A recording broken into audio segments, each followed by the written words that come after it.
வணக்கம் நண்பர்களே, நான் உங்களுக்கு கிரிதர்.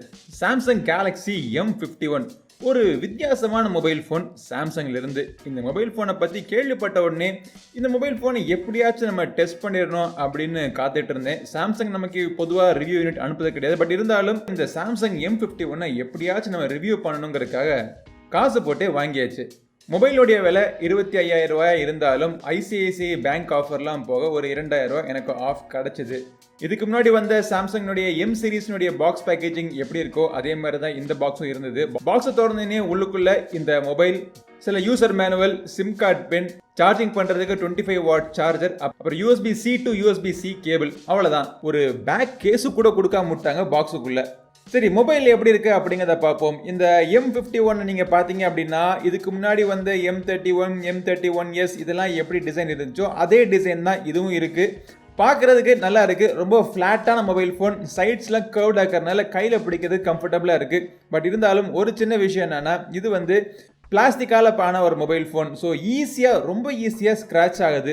கிளாஸ்டிக் அப்படின்னு அவங்க சொன்னாலும் மொதல் நாள் பார்க்குறதுக்கு வேணால் பளபளன்னு இருக்கும். பட் ஒரு சின்ன ஒரு டஸ்ட் கையில் சிக்கினாலும் கோடு போட்டு விட்டுருது. சப்போஸ் நீங்கள் இந்த மொபைல் ஃபோன் வாங்கினீங்களா இல்லை ஆர்டர் பண்ணிங்களா, கூடவே சேர்ந்து எப்படியாச்சும் ஒரு பேக் கேஸும் ஒன்று ஆர்டர் பண்ணி விட்டுருங்க. பேக் கேஸ் போட பிடிக்காதா இருந்தீங்க அப்படின்னா என்ன மாதிரி கேப்ஸ் இந்தியாவிலிருந்து நீங்கள் ஒரு ஸ்கின் கூட நீங்கள் ஆர்டர் பண்ணலாம். கேப்ஸ் இந்தியாவிலிருந்து இந்த பேஸ்டல் கலரில் சூப்பராக ஸ்கின் போட்டிருக்காங்க. அதுதான் நான் என்னுடைய ரெட்மி K20 மற்றும் ரெட்மி K20 ப்ரோக்கு நான் யூஸ் பண்ணிக்கிட்டு இருக்கேன். என்னுடைய மொபைல் ஃபோனுக்கு மட்டும் கிடையாது, என்னுடைய கேமராவுக்குமே ஒரு ஸ்கின் போட்டு சூப்பராக ஒரு டிஃப்ரெண்ட்டான ஒரு கேரக்டர் ஐடென்டிட்டியை அந்த கேமரா கொடுத்துருக்கு. கேப்ஸ் இந்தியாவிலேருந்து இந்த ஸ்கின் வாங்கணும்னு நினச்சிங்கன்னா நம்ம சேனல்லேருந்து நீங்கள் போகிறப்போ ஒரு டிஸ்கவுண்ட் கோட் கிரி அப்படின்னு டிஸ்கவுண்ட் கோட் நீங்கள் என்டர் பண்ணிங்கன்னா உங்களுக்கு 10% டிஸ்கவுண்ட்டும் கிடைக்கும். சரி, இந்த M51 மொபைல் எப்படி இருக்குது அப்படிங்கிறத பார்ப்போம். மொபைலோடைய டிஸ்பிளே 6.7 இன்ச். மொபைலுக்குள்ள பேட்டரி பார்த்தோம்னா 7000 mAhக்கான பேட்டரி. இதெல்லாம் இருக்கிறப்போ நம்மளுடைய எதிர்பார்ப்பு என்ன இருக்குன்னா, மொபைல் ஃபோன் ரொம்ப திக்காக ஹெவியாக பெருசாக இருக்கும்னு நினச்சிக்கிட்டு இருந்தேன். நானும் உங்களை மாதிரி தான். பட் மொபைல் ஃபோனை கையில் எடுத்து யூஸ் பண்ணோடனே என்னுடைய இந்த எண்ணம் கம்ப்ளீட்டாக மாறிடுச்சு. 213 கிராம், லைட்டாக கொஞ்சம் ஹெவியாக இருந்தாலும் பட் கையில் ஒரு யூஸ் பண்ணுறப்போ அவ்வளோ ஹெவியாக தெரியல. காரணம் வெயிட் டிஸ்ட்ரிபியூஷன் ரொம்ப ஈவனாக இருந்துச்சு. திக்கான மொபைல் ஃபோன் கண்டிப்பாக கிடையாது. அதே நேரத்தில் ரொம்ப ஸ்லிம்மான மொபைல் ஃபோனும் கிடையாது. ஒரு நடுநிலையான மொபைல் ஃபோன், கையில் பிடிச்சி யூஸ் பண்ணுறதுக்கு கம்ஃபர்டபுளாக இருக்குது. டெஃபினட்டாக ஒரு 7000 mAhக்கான பேட்டரி, ஒரு பெரிய ஒரு பேட்டரி கட்டையை நம்ம கையில் தூக்கிட்டு தெரிகிறோம் அப்படிங்கிற எண்ணம் உங்களுக்கு இருக்காது. இது பல பேருக்கு இருக்கக்கூடிய ஒரு சந்தேகம். ஆனால் அதனால தான் நான் திருப்பி கன்ஃபார்மாக சொல்கிறேன். இதை மொபைலினுடைய சைடில் பவர் பட்டன் இருக்குது பார்த்தீங்களா, அதுதான் ஃபிங்கர் பிரிண்ட் ஸ்கேனரும் கூட. ஸோ இந்த ஃபிங்கர் பிரிண்ட் ஸ்கேனர் ஃபாஸ்ட்டாகவும் அக்யூரேட்டாக இருக்குது. ஃபேஸ் அன்லாக்கும் ஃபாஸ்ட்டாகவும் அக்யூரேட்டாக இருக்குது. ஆனால் இந்த ஃபிங்கர் பிரிண்ட் ஸ்கேனர் பார்த்தீங்கன்னா சைடில் சின்ன ஒரு சென்சராக இருந்தாலும் அதில் ஸ்வைப் ஜெஸ்டர்லாம் கொடுத்துருக்காங்க. மேலேருந்து கீழே நீங்கள் ஸ்வைப் பண்ணிங்கன்னா நோட்டிஃபிகேஷன் சைடில் உங்களுக்கு ஸ்வைப் ஆகுது. கீழ்ப்புறத்தில் ஒரு USB Type-Cக்கான போர்ட்டு கொடுத்துருக்காங்க. 25 வாட் சார்ஜர் சப்போர்ட் பண்ணுது. சிங்கிள் ஸ்பீக்கர் தான். இந்த ஸ்பீக்கர் டால்பி அட்மாஸ்ல சப்போர்ட் பண்ணுது அப்படின்னு சொல்கிறாங்க. பட் ரொம்ப ஒன்றும் லவுடான ஸ்பீக்கரை நான் ஃபீல் பண்ணலை. இன்னொரு விஷயம், இந்த மொபைலில் எந்த விதமான waterproofing, IP rating, water dust ப்ரூஃபிங்லாம் கிடையாது இதில். பட் ஓவராலாக ஒரு டீசெண்டான ஒரு டிசைன், பார்க்கறதுக்கும் லுக்காக இருக்குது, யூஸ் பண்ணுறதுக்கும் ஈஸியாக இருக்குது.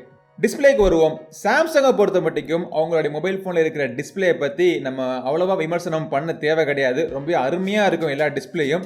இதில் வந்து 6.7 இன்ச் 20:9 ஆஸ்பெக்ட் ரேஷியோவில் super AMOLED full HD panel கொடுத்துருக்காங்க. ரொம்ப ஒரு அருமையான பிரில்லியன்ட் டிஸ்பிளே அப்படின்னு சொல்லலாம். டிஸ்பிளேக்கு மேலே ஒரு சின்ன பஞ்ச் ஹோல் நாச்சும் இருக்குது. நாச்சோடைய சைஸ் ரொம்ப சிறுசாக இருக்குது, ரொம்ப அதிகமான எடியூராக இல்லை. Viewing angles, colour vibrancy, saturation levels எல்லாமே இந்த டிஸ்பிளே பொறுத்த மட்டும் அருமையாக இருக்குது. எந்த குறையும் சொல்ல தேவை கிடையாது. இது வந்து ஒரு சாம்சங்கோட டிஸ்பிளே. அத்தோடு நிறுத்திக்கிட்டு நம்ம அடுத்த செக்ஷனுக்கு போயிடலாம்.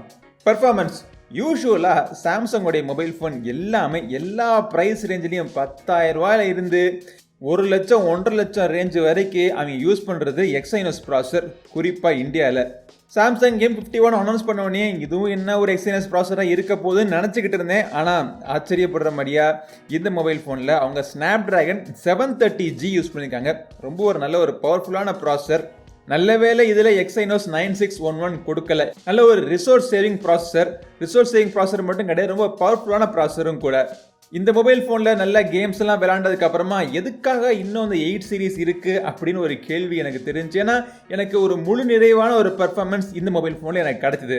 இந்த டிஸ்பிளே வந்து ஒரு 60 Hz டிஸ்பிளே தான், 90 Hz டிஸ்பிளேலாம் இல்லை, ஃபாஸ்ட்டாக இருக்காது, லேக் ஆகும் அப்படிலாம் நினச்சிக்கிட்டு இருந்தேன். பட் யூஸ் பண்ணுறப்போ இந்த மொபைல் ஃபோனில் சூப்பராக இருக்குது யூஸ் பண்ணுறதுக்கு, கேம் விளையாடுறதுக்கு, lag free experience. Touch response நல்லா இருக்கு. ஸ்க்ரீன் எங்கேயுமே ஃப்ரேம் ட்ராப் ஆகலை. நல்ல ஒரு கேமிங்காக இருக்கட்டும், நார்மல் அப்ளிகேஷன் யூஸ் பண்ணுறதா இருக்கட்டும், எல்லாமே ஒரு லேக் ஃப்ரீ எக்ஸ்பீரியன்ஸ் எனக்கு கிடச்சிது. கால் குவாலிட்டியுமே நல்லா இருந்துச்சு. என்ன ஒரு விஷயம், இந்த லவுட் ஸ்பீக்கரில் போடுறப்ப மட்டும் லவுட் ஸ்பீக்கருடைய குவாலிட்டி அவ்வளவா லவுடாக இல்லை. முக்கியமான விஷயம், எவ்வளோ நேரம் நீங்கள் கேம் விளையாண்டாலும் மொபைல் அதிகமாக ஹீட் ஆகிறது கிடையாது. நான் வாங்கியிருந்த RAM variant 6GB RAM 128GB internal storage கொண்ட ஒரு வேரியன்ட். இதுவே பார்த்தீங்கன்னா எனக்கு போதிய நிறைவான ஒரு பெர்ஃபார்மன்ஸ் கொடுத்தது. ஸோ 8GB ரேமோட 6GB ரேம் வாங்குறது பெட்டரான ஆப்ஷனாக எனக்கு தெரிஞ்சது. பேட்டரியை பற்றி பார்த்தோம் அப்படின்னா 7000 mAhக்கான பேட்டரி கொடுத்துருக்காங்க. இந்த 7000 mAhக்கான பேட்டரி வந்து இந்த சாம்சங் கேலக்ஸி M51 உடைய மிகப்பெரிய ஒரு ஹைலைட்டாக அமைஞ்சது. காரணம், ஒரு தடவை நீங்கள் சார்ஜ் போட்டோம் அப்படின்னா கண்டிப்பாக மாடரேட் யூசேஜில் 3 நாள் வரைக்கும் தாக்கு பிடிக்குது. கம்மியாக யூஸ் பண்ணீங்க அப்படின்னா 3 நாளையும் தாண்டி கூட இந்த பேட்டரி உங்களுக்கு கிடைக்குது. சார்ஜ் பண்ணுறதுக்குமே பாக்ஸுக்குள்ளே அவங்க கொடுத்துருக்க அந்த 25 வாட் சார்ஜர் ஒரு 100 நிமிஷத்துக்குள்ளேயே ஃபுல் சார்ஜ் ஆக்கி விட்டுருது. சரி, அடுத்தபடியாக நம்ம கேமராவை பற்றி பார்ப்போம். இது வந்து ஒரு குவாட் கேமரா அரேஞ்ச்மெண்ட் கொண்ட ஒரு மொபைல் ஃபோன். பின்புறத்தில் 64 மெகா பிக்சல் சோனியினுடைய IMX682 சென்சர் கொடுத்துருக்காங்க. சாம்சங்கே தெரிஞ்சிருக்க போல அவங்க சென்சரை விட சோனி சென்சர் தான் பெட்டர் சென்சர் அப்படின்னு. அது தவிர ஒரு 5 மெகா பிக்சலுக்கான டெப்த் சென்சர், 5 மெகா பிக்சலுக்கான மேக்ரோ சென்சர் தவிர ஒரு 12 மெகா பிக்சலுக்கான அல்ட்ரா வைட் கேமராவும் கொடுத்துட்டாங்க. ஃப்ரண்ட்ல இருக்கிற அந்த பொட்டுன்னு வச்சுக்குள்ள 32 மெகா பிக்சல் கேமரா கொடுத்துருக்காங்க. பட் கேமராவுடைய பெர்ஃபார்மன்ஸ் எப்படி இருக்கு அப்படின்னு பார்த்தோம்னா, யூஸ்வலா சாம்சங்கோடைய எல்லா மொபைல் ஃபோன் மாதிரியும் இதுலையும் அப்படிதான் லைட்டாக அந்த சேச்சுரேஷனை கொஞ்சம் லைட்டாக கூட்டியிருக்காங்க. அது மட்டும் இல்லை, இந்த ப்ராசஸிங் கொஞ்சம் ஓவர் ப்ராசஸிங் பண்ணுற மாதிரி எனக்கு தெரியுது. பட் இதுக்கு முன்னாடி ஒரு 4-5 வருஷத்துக்கு முன்னாடி வந்து சாம்சங் மொபைல் ஃபோனை விட இப்போ நம்ம கம்பேர் பண்ணி பார்த்தோம்னா கண்டிப்பாக பெட்டராக பண்ணியிருக்காங்க. பட் இருந்தாலும் அந்த ஸ்லைட்டா அந்த கலர் வைப்ரன்சிலாம் அதிகமாக தூக்கலாக தெரியுது. இதுவுமே சில பேருக்கு பிடிக்கும். ஸோ மக்களுக்கு பிடிக்கிறத சாம்சங் செய்கிறாங்க. அதே மாதிரி இந்த மக்களுக்கு பிடிக்கிற இந்த ஸ்னாப் டிராகன் ப்ராசஸரை அவங்க மொபைல் ஃபோன் எல்லாத்துலேயுமே கொடுத்துட்டாங்கன்னா நல்லபடியாக இருக்கும். பட் கேமரான்னு வச்சு பார்த்தோம் அப்படின்னா லைட் கண்டிஷன்ஸ் நல்லா இருந்துச்சு அப்படின்னா ஃபோட்டோஸ் நல்லா கிளாரிட்டி கிளியராக வருது. கலர் ரீப்ரொடக்ஷன் ஓரளவுக்கு நேச்சுரலாக இருக்குது. லைட்டாக கொஞ்சம் சேச்சுரேஷன் கூட்டினாப்புல தெரியுது. HDR இமேஜ் குவாலிட்டி அவ்வளவுக்கு பெட்டராக இல்லை. பட் ஓரளவுக்கு நாமினலாக பண்ணியிருக்காங்க. லோ லைட் பெர்ஃபார்மன்ஸ் நல்லா இருக்கு. மொபைல் ஃபோனுடைய 4K வீடியோ வரைக்கும் நீங்கள் ரெக்கார்ட் பண்ண முடியும். 1080p வீடியோஸ்க்கு எலக்ட்ரானிக் இமேஜ் ஸ்டெபிலைசேஷன் கொடுத்துருக்காங்க. சிங்கிள் டேக் மோட் அப்படின்னு சொல்லிட்டு ஒரு இன்ட்ரெஸ்டிங்கான ஒரு மோட் இருக்கு. அதாவது ஒரே ஷாட்லேயே ஒரே கிளிக்கில் ஒரு 10 விதமான ஷாட் எடுத்து உங்களுக்கு ஸ்டோர் பண்ணி வச்சுக்கும். ஸோ அதுலேருந்து நீங்கள் எது உங்களுக்கு வேணுமோ அதை நீங்கள் யூஸ் பண்ணிக்கலாம்.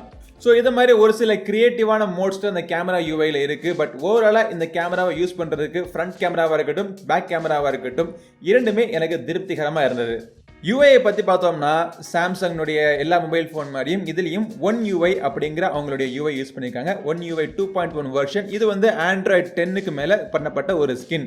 சாம்சங்னுடைய யூஐயில் இருக்கிற ஒரே பிரச்சனை என்ன அப்படின்னா, ஆக்சுவலாக 2 பிரச்சனை இருக்குது. ஒன்று வந்து ப்ளோட்வேர், இன்னொன்று வந்து ஆட். எக்கச்சக்கமான ப்ளோட்வேர். மொபைல் ஃபோனை நீங்கள் திறந்த உடனே தேவையில்லாத அப்ளிகேஷன்ஸ் நிறைய இருக்குது. அது மட்டும் இல்லை, இந்த அப்ளிகேஷனை நீ இன்ஸ்டால் பண்ணு, அந்த அப்ளிகேஷனை இன்ஸ்டால் பண்ணுன்னு சொல்லக்கூடிய அளவுக்கு எக்கச்சக்கமான ரெக்கமெண்டேஷன்ஸ் வந்துக்கிட்டே இருக்குது. இது எல்லாத்தையும் தாண்டி மொபைல் ஃபோனை நம்ம நார்மல் டே யூஸ் பண்ண ஆரம்பித்தாலுமே அந்த மொபைல் ஃபோன் வாங்கு, இந்த மொபைல் ஃபோனை வாங்குன்னு சொல்லிட்டு சாம்சங்லேருந்தே எக்கச்சக்கமான ஆட், டெய்லி அட்லீஸ்ட் ஒரு ஆடாச் வருது. சாம்சங்கோடைய புஷ் சர்வீஸ்லாம் நான் டிசேபிள் பண்ணி பார்த்துட்டேன். பட் இருந்தாலும் அவங்களுடைய ஆட்ல இருந்து தப்பிக்கிறதுக்கான வழி எனக்கு தெரியல. பட் இதெல்லாம் தவிர இந்த மொபைல் ஃபோனில் பார்த்தோம் அப்படின்னா எல்லாமே ரெண்டா இருக்கு. 2 ஆப் ஸ்டோர், 2 ப்ரௌசர், 2 அசிஸ்டன்ட். ஆக்சுவலாக முன்ன இருந்த சாம்சங்கு இப்போ நம்ம கம்பேர் பண்ணி பார்க்கப்போ ரொம்ப குறைச்சிட்டாங்க. முன்னெல்லாம் பார்த்தோம்னா 2 கேலண்டர், 2 கால்குலேட்டர், இப்போ வந்து ரொம்ப குறைச்சிட்டாங்கன்னு சொல்லலாம். பட் இன்னுமே குறைச்சி கம்மி பண்ணி கிட்டத்தட்ட ஸ்டாக் அண்ட் எக்ஸ்பீரியன்ஸில் இவங்களுடைய ஒன் யூஐ அம்சங்கள்லாம் கொடுத்தாங்க அப்படின்னா சூப்பராக இருக்கும். ஒன் யூஐ அம்சங்கள் எல்லாமே இந்த மொபைல் ஃபோனில் நல்லாவே இருக்குது, நல்லா ஒர்க் ஆகுது. இந்த ஹார்ட்வேரில் நீங்கள் எத்தனை அப்ளிகேஷன் நீங்கள் போட்டாலும் இந்த யூஐயில் எந்த விதமான லேகும் கிடையாது. நீங்கள் இன்ஸ்டால் பண்ணிக்கிற அப்ளிகேஷன் நல்லா ஃபாஸ்ட்டாக இருக்குது. இருக்கக்கூடிய ஃபீச்சர்ஸ் எல்லாமே தேவையில்லாத ஃபீச்சர்ஸ் சொல்ல முடியாது, கொஞ்சம் யூஸ்ஃபுல்லான ஃபீச்சர்ஸும் கொடுத்துருக்காங்க. ஃபைனலாக சாம்சங் கேலக்ஸி M51 வாங்கலாமா வேணாமான்னு கேட்டிங்கன்னா கண்டிப்பாக வாங்கலாம். 25,000 செக்மெண்ட்டில் ஒரு சூப்பரான மொபைல் ஃபோன் சாம்சங்லேருந்து லான்ச் பண்ணியிருக்காங்க. என்ன கேட்டிங்க அப்படின்னா சாம்சங்லேருந்து வரக்கூடிய இந்த டாப் அண்ட் மொபைல் ஃபோன் எல்லாமே எக்ஸ்என்எஸ் ப்ராசஸர் தான் இந்தியாவில் வித்துட்டு இருக்காங்க. ஸோ அதெல்லாம் நீங்கள் காசு போட்டு எக்ஸ்ட்ராவாக நீங்கள் வாங்குறதுக்கு பதிலாக இந்த சாம்சங் கேலக்ஸி M51 நீங்கள் வாங்கிட்டு போயிடலாம். அது மட்டும் இல்லை, இந்த சாம்சங் கேலக்ஸி M31, M31s, அப்புறம் விரைவில் வரக்கூடிய M31 பிரைம், இதெல்லாம் நீங்கள் வாங்கிட்டு இருக்கிறதுக்கு பதிலாக ஒரே மொபைல் ஃபோன் நச்சுன்னு நறுக்குன்னு ஒரு mobile phone Samsung Galaxy M51 நீங்கள் தாராளமாக நீங்கள் வாங்கிட்டு போயிடலாம். அப்படி இந்த மொபைல் ஃபோனை நீங்கள் வாங்கணும்னு விருப்பப்பட்டீங்கன்னா இது வாங்குறதுக்கான லிங்க் இந்த வீடியோட டிஸ்கிரிப்ஷனில் இருக்குது. இந்த வீடியோ உங்களுக்கு உபயோகமாக இருந்துச்சு அப்படின்னா லைக் பண்ணுங்கள், கமெண்ட் பண்ணுங்கள், ஷேர் பண்ணுங்கள். நம்ம சேனலுக்கு இன்னும் சப்ஸ்கிரைப் பண்ணலாம், சப்ஸ்கிரைப் பண்ணிட்டு கூடவே இருக்கிற பெல் பட்டனை பிரஸ் பண்ணிடுங்க. அடுத்த ஒரு பதிவில் உங்களை மீண்டும் சந்திக்கும் வரை உங்களிடமிருந்து விடைபெறுவது உங்கள் நண்பன் கிரிதர். வாழ்க தமிழ், வளர்க்க பாரதம். நன்றி, வணக்கம்.